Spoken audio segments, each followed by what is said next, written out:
125cc bike வாங்கணும் அப்படின்னா கண்டிப்பாக உங்கள் லிஸ்ட்டில் இந்த 4 பைக் தான் இருக்கும் அப்படின்னு நினைக்கிறேன். ஸோ வாங்க இன்னைக்கு இங்கே இருக்கக்கூடிய 4 125cc பைக்கில் என்னெல்லாம் கொடுத்துருக்காங்க, யார் யாருக்கு என்னென்ன பைக் செட் ஆகும் அப்படிங்கிறத டீட்டெயிலாக பார்ப்போம்.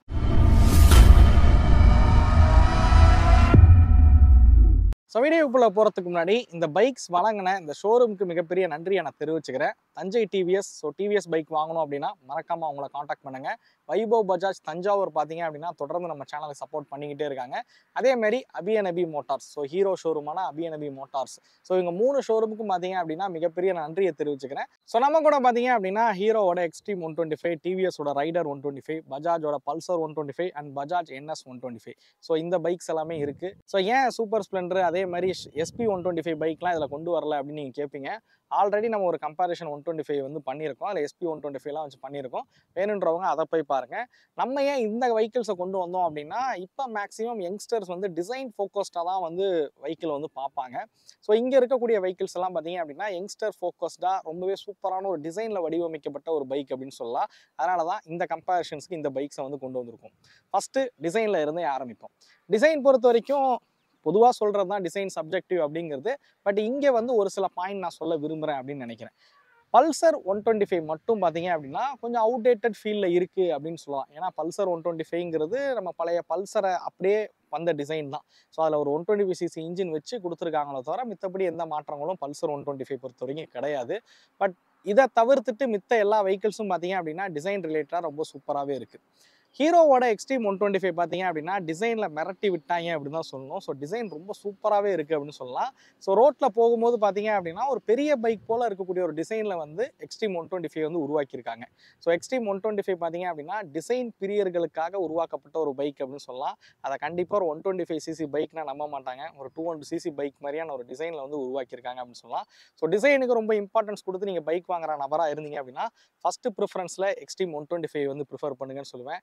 ரெண்டாவதா NS 125 சொல்லுவேன். ஏன்னா NS 125ல சமீபத்தில் பார்த்தீங்கன்னா இந்த LED ஹெட்லைட் செட்டப்லாம் வந்து கொடுத்து டிசைனை இன்னும் கொஞ்சம் மெருகேற்றிருக்காங்க அப்படின்னு சொல்லலாம். ஸோ டிசைன் ப்ரிஃபர் பண்ணுற ஆட்கள் எக்ஸ்ட்ரீம் 125, ரெண்டாவதா NS 125 சொல்லுவேன். பாக்கி ரெண்டும் உங்கள் ஒப்பீனியனை மறக்காமல் கமெண்ட் பண்ணுங்கள். ஸோ அடுத்ததாக அந்த ஹெட்லைட் விஷயத்துக்கு வருவோம். பல்சர் 125 தவிர பாக்கி எல்லா பைக்லையும் பார்த்தீங்க அப்படின்னா LED ஹெட்லைட் செட்டப் வந்து கொடுத்துருக்காங்க அப்படின்னு சொல்லலாம். பல்சரில் மட்டும்தான் இன்னும் ஹாலோஜன் ஹெட்லைட் செட்டப்பில் வந்து போயிருக்காங்க. பட் இந்த பல்சர்னு இல்லை, நீங்கள் பல்சர் 150 போனாலுமே சரி இதே மாதிரியான ஹாலோஜன் ஹெட்லைட் செட்டப் தான் வந்து கொடுத்துட்ருக்காங்க. ஸோ பல்சரில் கொஞ்சம் மாறணும் அப்படின்றதே இந்த LED ஹெட்லைட் செட்டப் தான். பட் நிறைய பேருக்கு இந்த மாதிரியான ஹாலோஜன் ஹெட்லைட் செட்டப் வந்து பிடிக்கும். இது வந்து ரொம்ப லோவஸ்ட் மெயின்டெனன்ஸ் அப்படின்னு சொல்லுவேன். நீங்கள் ஃபியூஸ் போயிருச்சுன்னா அட்லீஸ்ட் பல்பை மாற்றிட்டு வந்து போயிடலாம். LEDs அவ்வளோ சீக்கிரம் ஃபியூஸ் போகாது. பட் LED ஒருவேளை ஃபியூஸ் போகுது அப்படின்ற பட்சத்தில் நீங்கள் டோட்டலாக அந்த யூனிட்டே வந்து மாற்றுற மாதிரி இருக்கும். ஸோ டிசைன் விஷயத்தில் பார்க்கும்போது இன்னும் ஹாலோஜனில் தான் பல்சர் 125 வந்து கொடுத்துருக்காங்க. மேபி இது மாற்றினா நல்லாயிருக்கும் அப்படின்னு சொல்லுவேன். இண்டிகேட்டர்ஸ் பொறுத்த வரைக்கும் உங்களுக்கு எக்ஸ்ட்ரீமில் வந்து LED இண்டிகேட்டர்ஸ் கொடுத்துருக்காங்க. பாக்கி எல்லாத்துலேயும் ஹாலோஜன் இண்டிகேட்டர்ஸ் தான் வந்து பயன்படுத்துகிறாங்க. 4 வெஹிக்கிளுமே டெய்லைட்ஸ் வந்து LEDயில் இருக்கிற மாதிரி வந்து கொடுத்துருக்காங்க. ஸோ நம்ம சேனலை தொடர்ந்து பார்க்குறவங்களுக்கு தெரியும் அப்படின்னு நினைக்கிறேன். ஸோ நான் இந்த வெஹிக்கிளில் இருக்கக்கூடிய விஷயங்களை நான் உங்களுக்கு எக்ஸ்பிளைன் பண்ணுறேன். ஸ்பெக் எல்லாமே உங்களுக்கு கீழே வந்து ஸ்க்ரோல் ஆகும். ரீசன் என்னென்னா நான் உங்களுக்கு நம்பர் சொல்லிக்கிட்டு இருந்தேன் அப்படின்னா புரியாது அப்படின்றனால தான். ஸோ ஸ்பெக் வேணும் அப்படின்னா கீழே பாஸ் பண்ணி வந்து பார்த்துங்க. ஸோ அடுத்ததாக சீட் ஹைட்டு, சீட்டோட கம்ஃபோர்ட்டு, ரைடிங் போஷர் எந்தெந்த வண்டியில் எப்படி இருக்குது, யாருக்கு செட் ஆகும் அப்படிங்கிறத வந்து பார்க்கலாம்.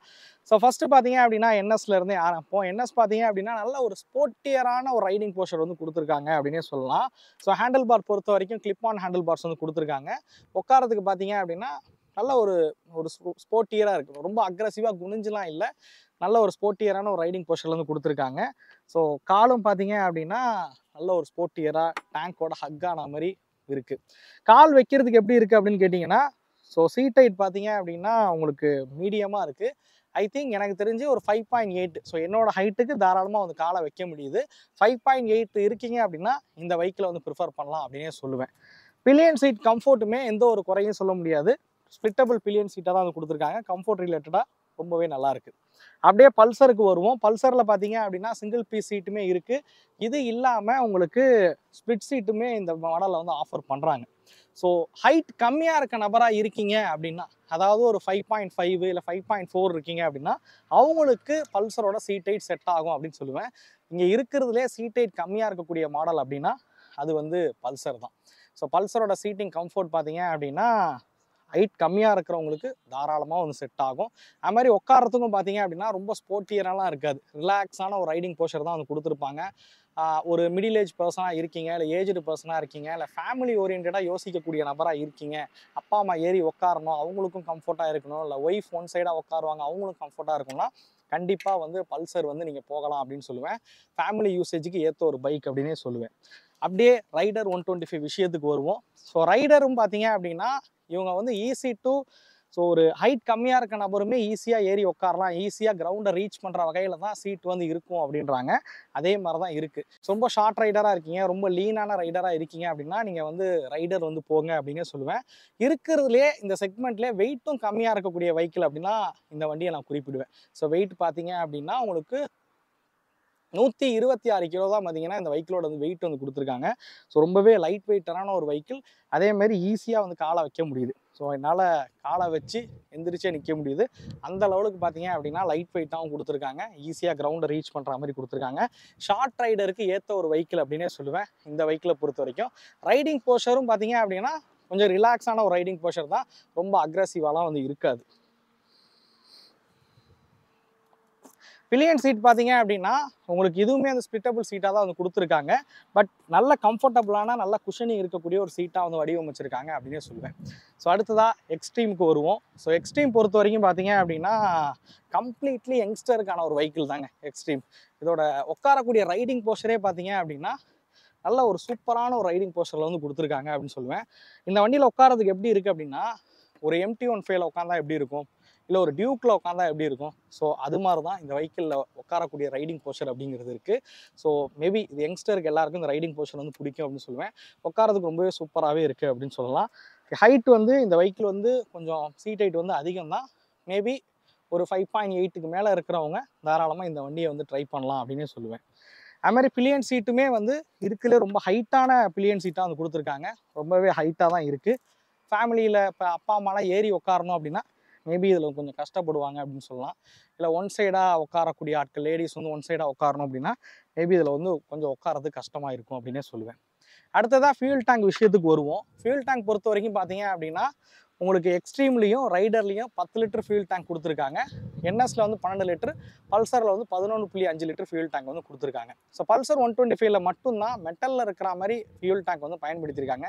பாக்கி எல்லா வெஹிக்கிளையும் பார்த்தீங்க அப்படின்னா ஃபைபர் டேங்க்ஸ் தான் வந்து கொடுத்துருக்காங்க. ஸோ இதில் என்ன டிஸ்அட்வான்டேஜ்னு கேட்டிங்க அப்படின்னா மெட்டல் டேங்க்ஸ் கீழே உழுவுது நெளியுது அப்படின்னும் போது நம்ம அட்லீஸ்ட் அந்த டென்ட்டு எடுக்க முடியும். ஃபைபர் டேங்க்ஸை பொறுத்த வரைக்கும் இந்த பிளாஸ்டிக் உடஞ்சிருச்சு அப்படின்னா நீங்கள் ரீப்ளேஸ் பண்ணுற மாதிரி தான் இருக்கும். ஸோ அடுத்ததாக வந்து இன்ஸ்ட்ருமெண்ட் கிளஸ்டர் விஷயத்துக்கு வருவோம். ஏன்னா நம்ம பைக் ஓட்டும் போது அதிகமாக பார்க்குறதே இன்ஸ்ட்ருமெண்ட் கிளஸ்டர் தானே. ஸோ இன்ஸ்ட்ருமெண்ட் கிளஸ்டர் விஷயத்துக்கு வந்தீங்க அப்படின்னா எல்லா வெஹிக்கிளையும் பார்த்தீங்க அப்படின்னா டிஜிட்டல் இன்ஸ்ட்ருமெண்ட் கிளஸ்டர் கொடுத்துருக்காங்க. அதே மாதிரி ப்ளூடூத் கனெக்டிவிட்டி ஃபங்க்ஷன் இருக்கிற மாதிரி கொடுத்துருக்காங்க. கால்ஸ் நோட்டிஃபிகேஷன் எல்லாமே எல்லா வெஹிக்கிளையுமே வந்து ஃப்ரண்ட்டில் கிளஸ்டரில் வந்து காமிக்கிற மாதிரி தான் வந்து வடிவமைச்சிருக்காங்க. பட் இதில் பார்த்தீங்க அப்படின்னா ரைடரில் மட்டும் கொஞ்சம் ஃபீச்சர்ஸ் அதிகமாக இருக்குது அப்படின்னு சொல்லலாம். ரைடரில் பார்த்தீங்க அப்படின்னா ஒரு டிஎஃப்டியில் இருக்கக்கூடிய இன்ஸ்ட்ருமெண்ட் கிளஸ்டர் வந்து கொடுத்துருக்காங்க. அந்த இன்ஸ்ட்ருமெண்ட் கிளஸ்டரில் உங்களுக்கு 2 மோடு ஸ்விட்ச் பண்ணும்போது அந்த கலர்ஸ்லாம் வந்து மாறுற மாதிரி வந்து கொடுத்துருக்காங்க. ஏன்னா ரைடரில் மட்டும்தான் ரைடிங் மோட்ஸ் வந்து ஆஃபர் பண்ணுறாங்க. ஈகோ அண்ட் பவர் அப்படின்னு ரைடிங் மோட்ஸ் வந்து கொடுத்துருக்காங்க.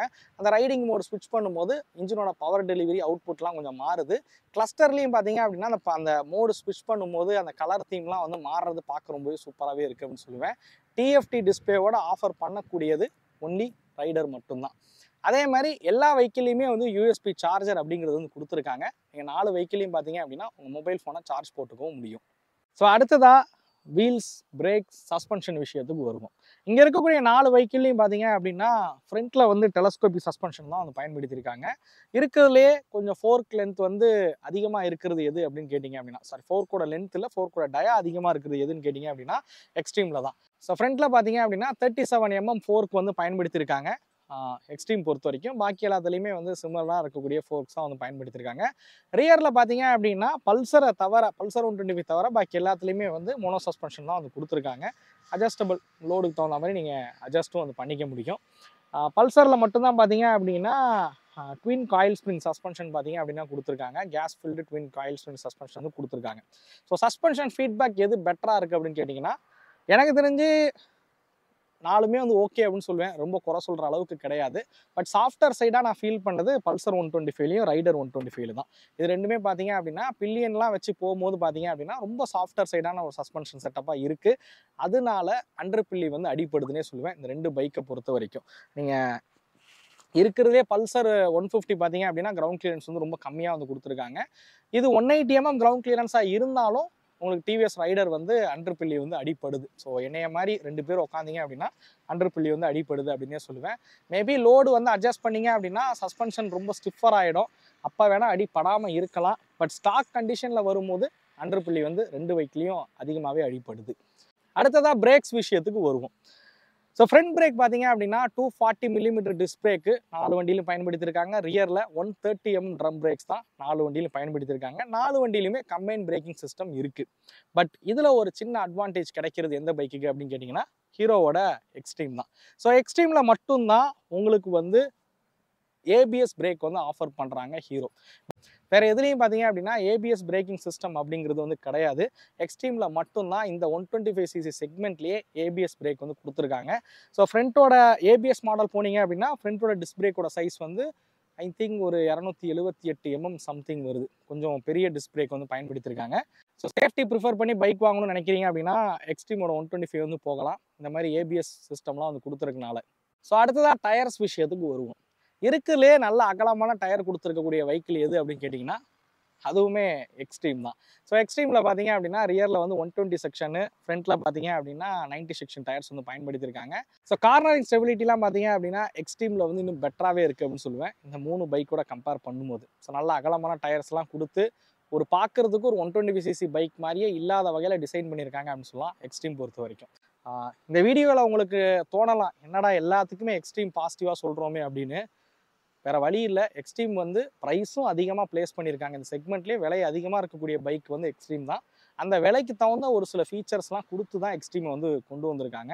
அதனால் நிறைய விஷயத்தில் எக்ஸ்ட்ரீம் பாசிட்டிவாக இருக்கிற மாதிரி உங்களுக்கு தெரியும்.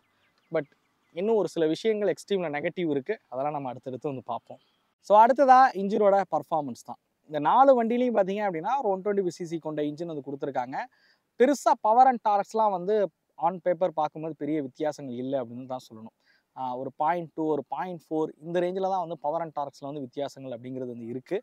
4 வெஹிக்கிளையும் பார்த்தீங்க அப்படின்னா 5 ஸ்பீட் கியர் பாக்ஸ் தான் வந்து கொடுத்துருக்காங்க. அண்ட் 4 வெஹிக்கிளையும் ஏர் கூலிங் சிஸ்டம் தான் வந்து பயன்படுத்தியிருக்காங்க. ஓகே, உங்களுக்காக இந்த 4 வெஹிக்கிளோட 0 to 100 எப்படி பர்ஃபார்ம் பண்ணுது அப்படிங்கிறத பாருங்கள். பட் 100 எல்லா வெஹிக்கிளும் போதான்னு தெரில, அதனால் 0 to 80 எப்படி பர்ஃபார்ம் பண்ணுது அப்படிங்கிறத வந்து பாருங்கள். ரீசன் என்ன அப்படின்னு கேட்டிங்கன்னா பயங்கரமாக இங்கே வந்து காற்றடிச்சிட்டு இருக்கு. என்னோட வெயிட்டும் ஆல்மோஸ்ட் 95 kg ஸோ நான் தான் இந்த வெஹிக்கிள் எல்லாத்தையும் ஓட்டி பார்க்குறேன். ஸோ என்னோட வெயிட்டுக்கும் இங்கே அடிக்கக்கூடிய காற்றுக்கும் இந்த வெஹிக்கிள் எப்படி பர்ஃபார்ம் பண்ணுது அப்படிங்கிறத நீங்களே பாருங்கள்.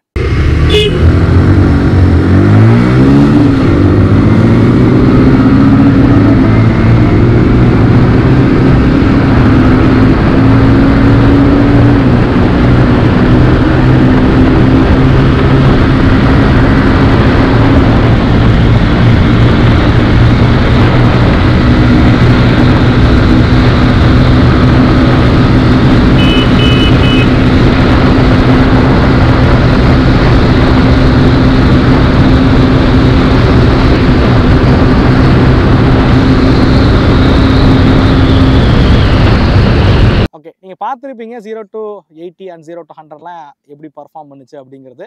ஸோ இதை வச்சே நீங்கள் ஒரு புரிதலுக்கு வரலாம் எந்த பைக்கோட பர்ஃபார்மன்ஸ் வந்து பெட்டராக இருக்குது அப்படின்னு. இருக்கிறதுலையே வந்து டிவிஎஸ் ரைடர் பார்த்தீங்க அப்படின்னா வெயிட் கம்மியாக இருக்கிற ரீசன்னாலேயே வண்டி நல்லா பர்ஃபார்ம் பண்ணுறது, நல்லா டார்க்கியாக ஃபீல் ஆகுது அப்படின்னு சொல்லுவேன். டிவிஎஸ் ரைடர் வந்து இந்த வெஹிக்கிளே வந்து பார்க்க வந்து சின்ன பொடி பைய மாதிரி தான் இருக்குது டிவிஎஸ் ரைடரு. பட் பர்ஃபார்மன்ஸ் விஷயத்தில் சும்மா கில்லி அப்படின்னு சொல்கிற மாதிரி தான் இருக்குது. ஸோ பர்ஃபார்மன்ஸ் ரிலேட்டடாக டிவிஎஸ் 125 பார்த்தீங்க அப்படின்னா ரைடர் 125 வந்து பெட்டராக இருக்குது அப்படின்னே சொல்லுவேன். ஆனால் எக்ஸ்ட்ரீமோட பாசிட்டிவ் சைடு என்ன அப்படின்னு கேட்டிங்கன்னா பட்டர் ஸ்மூத்தான ஒரு இன்ஜின் அப்படின்னு தான் சொல்லணும். ஒரு ஹோண்டா வெஹிக்கிள் ஓட்டினா எந்த லெவலுக்கு ஸ்மூத்தாக இருக்குமோ அந்த லெவலுக்கு பார்த்தீங்க அப்படின்னா ஹீரோட எக்ஸ்ட்ரீமோட இன்ஜின் வந்து ரிஃபைண்டாக இருக்குது அப்படின்னு சொல்லுவேன். ரிஃபைன்மெண்ட் லெவல்ஸ் வந்து ரொம்ப சூப்பராகவே வந்து பண்ணியிருக்காங்க. ஸோ அதை விட கம்பேர் பண்ணும்போது பாக்கி எல்லாத்துலேயுமே வந்து ஒரு மைனர் வைப்ரேஷன் வந்து ஃபீல் பண்ண முடியுது அப்படின்னு சொல்லுவேன். எக்ஸ்ட்ரீம் தான் இருக்கிறதுலே ரிஃபைன்மெண்ட் லெவல் ரொம்ப சூப்பராக வந்து பண்ணியிருக்காங்க. ஸோ அடுத்ததாக மைலேஜ், எல்லாரும் கேட்கக்கூடியது மைலேஜாக தான் இருக்கும். ஸோ மைலேஜில் நான் பர்சனலி, ஏன்னா என் பிரதர் வந்து ரைடர் வச்சுருக்காரு, ஸோ அதே மாதிரி நான் வீடியோ போஸ்ட் பண்ண வரைக்கும் நிறைய பேர்கிட்ட ஃபீட்பேக் எடுத்த வரைக்குமே வந்து ரைடர் வந்து 55லேருந்து 60 கிலோமீட்டர் வரைக்கும் மைலேஜ் அப்படிங்கிறது வந்து கொடுக்குது. ஸோ மைலேஜ் விஷயத்துலேயே டிவிஎஸ் ரைடரை வந்து பாராட்டலாம் அப்படின்னு சொல்லுவேன். அடுத்ததாக எனக்கு தெரிஞ்சு எக்ஸ்ட்ரீமோட மைலேஜ் வந்து கொஞ்சம் பெட்டராக இருக்கும் அப்படின்னு நினைக்கிறேன். ஏன்னா அவங்க கிளைம் பண்ணுறதே 62 கிலோமீட்டர் வந்து கிளைம் பண்ணுறாங்க. மேபி ஒரு 50 கிலோமீட்டர் மைலேஜ் அப்படிங்கிறது வந்து தாராளமாக வந்து கொடுக்கும். என்எஸ்லையும் பல்சர் 125 பார்த்தீங்க அப்படின்னா இருக்கிறதுலே கர்ப் வெயிட் வந்து அதிகமாக இருக்கக்கூடிய ஒரு வெஹிக்கிள். ஸோ ஒரு வெயிட் கூட இருக்கிறனாலேயே இதோட மைலேஜ் அப்படிங்கிறது வந்து கம்மியாக தான் இருக்குது. ஏன்னா ஒரு ஹெவியரான ஒரு வெஹிக்கிள் சின்ன இன்ஜின் வச்சு புல் பண்ணுறனால மைலேஜ் அப்படிங்கிறது வந்து கம்மியாக தான் வந்து கொடுக்குது. எனக்கு தெரிஞ்சு மைலேஜ் ப்ரிஃபர் பண்ணுறீங்க அப்படின்னா டிவிஎஸ் ரைடருக்கு ஃபஸ்ட் ப்ரிஃபரன்ஸ் கொடுங்க. ரெண்டாவதாக எக்ஸ்ட்ரீம் 125க்கு ப்ரிஃபரன்ஸ் கொடுங்க அப்படின்னு சொல்லுவேன். ஸோ ஃபைனலி எல்லாரும் கேட்கக்கூடியது ப்ரைஸிங்காக தான் இருக்கும். ஸோ 4 வெஹிக்கிளோட எக்ஸ்ஷோரூம் காஸ்ட் பார்த்தீங்க அப்படின்னா உங்களுக்கு டிஸ்பிளேல ஷோ ஆகும். இதோட ஆன் ரோடு காஸ்ட் நீங்கள் தெரிஞ்சுக்கணும் அப்படின்னா மறக்காமல் டீலரை காண்டாக்ட் பண்ணுங்கள். இருக்கிறதுலே ப்ரைஸ் கம்மியாக இருக்கக்கூடிய ஒரு 125cc இந்த நம்ம கம்பேர் பண்ணுற பைக்கில் வாங்கணும் அப்படின்னு விருப்பப்பட்டீங்க அப்படின்னா பல்சர் 125 வந்து போகலாம் அப்படின்னு சொல்லுவேன். அவுடேட்டட் டிசைனாக இருந்தாலும் பட் பல்சர் 125 ஒரு நல்ல ஒரு 125 பைக் தான். பட் மைலேஜ் மட்டும் எதிர்பார்க்காதீங்க அப்படின்னு சொல்லுவேன் அந்த பைக்கை பொறுத்த வரைக்கும். ஸோ ஃபைனலி யார் யாருக்கு என்னென்ன வண்டி செட் ஆகும் ஆல்ரெடி வீடியோலேயே சொல்லியிருப்பேன் யார் யாருக்கு எந்தெந்த வண்டி செட் ஆகும் அப்படிங்கிறது. பட் என்னையை பொறுத்த வரைக்கும் நீங்கள் யங்ஸ்டராக இருக்கீங்க, காலேஜ் போகிற பையனாக இருக்கீங்க, நல்ல ஸ்போர்ட்டியரான ஒரு பைக் வேணும், அதுவும் இந்த 125cc கேட்டகரிக்குள்ளே வேணும் அப்படின்னு நினச்சிங்க அப்படின்னா நீங்கள் எக்ஸ்ட்ரீம் 125 வந்து போகலாம் அப்படின்னே சொல்லுவேன். இல்லை நான் வந்து ரொம்ப ஹைட் கம்மியாக இருக்கேன், ரொம்ப லீனாக இருக்கேன் அப்படின்னு நினச்சிங்க அப்படின்னா எனக்கு வெயிட் கம்மியாக இருக்கணும், நான் ஹைட்டும் கம்மியாக இருக்கேன், எனக்கு கிரவுண்டை ரீச் பண்ணுற மாதிரியான ஒரு வெஹிக்கிளாக வேணும் அப்படின்னு நினச்சிங்க அப்படின்னா கண்டிப்பாக நீங்கள் ரைடர் 125 வந்து போகலாம் அப்படின்னே சொல்லுவேன். ஸோ ஃபேமிலி மேனாக இருக்கீங்க, ஒரு மிடில் ஏஜ் பர்சன் இல்லை ஒரு ஏஜ்டு பர்சனாக இருக்கீங்க அப்படின்னா பல்சர் 125 வந்து நான் சஜஸ்ட் பண்ணுவேன். ஏன்னா சீட் வந்து ஃப்ளாட்டாக வந்து கொடுத்துருக்காங்க, உட்காரதும் ரைடிங் போஸ்டரும் பார்த்தீங்க அப்படின்னா ரொம்ப ரொம்ப எப்படி சொல்ல ரொம்ப ஸ்போர்ட்டியராக இல்லாமல் ரொம்ப ரிலாக்ஸான ஒரு ரைடிங் போஸ்டரில் உட்காந்து நீங்கள் வந்து டிரைவ் பண்ணலாம். ஸோ அதனால் நீங்கள் வந்து பல்சர் வந்து போகலாம் அப்படின்னு சொல்லுவேன். என்எஸ் பொறுத்த வரைக்கும் அதுவுமே சேம் எக்ஸ்ட்ரீம் மாதிரி தான், ஒரு யங்ஸ்டர் ஃபோக்கஸ்டான ஒரு வெஹிக்கிள் என்எஸ் பொறுத்த வரைக்கும். ஸோ யங்ஸ்டர் தாராளமாக என்எஸ் வந்து போகலாம். பர்ஃபார்மன்ஸ் ரிலேட்டடாகவும் பார்த்தீங்க அப்படின்னா நல்ல ஒரு ஸ்போர்ட்டியர் டிசைனாகவும் நல்ல பர்ஃபார்மன்ஸ் இருக்கக்கூடிய வெஹிக்கிளாகவும் வேணும்னு நினச்சிங்க அப்படின்னா நீங்கள் என்எஸ் 125 வந்து போகலாம். ஸோ இதுதான் என்னோட ஃபைனல் ஒப்பீனியன். இந்த வீடியோ பற்றின கருத்துக்களை மறக்காமல் வந்து கமெண்ட் பண்ணுங்கள். அடுத்த வீடியோவில் சந்திக்கும் வரை தமிழ் வீல்ஸ் மணிகண்டன். நன்றி, வணக்கம்.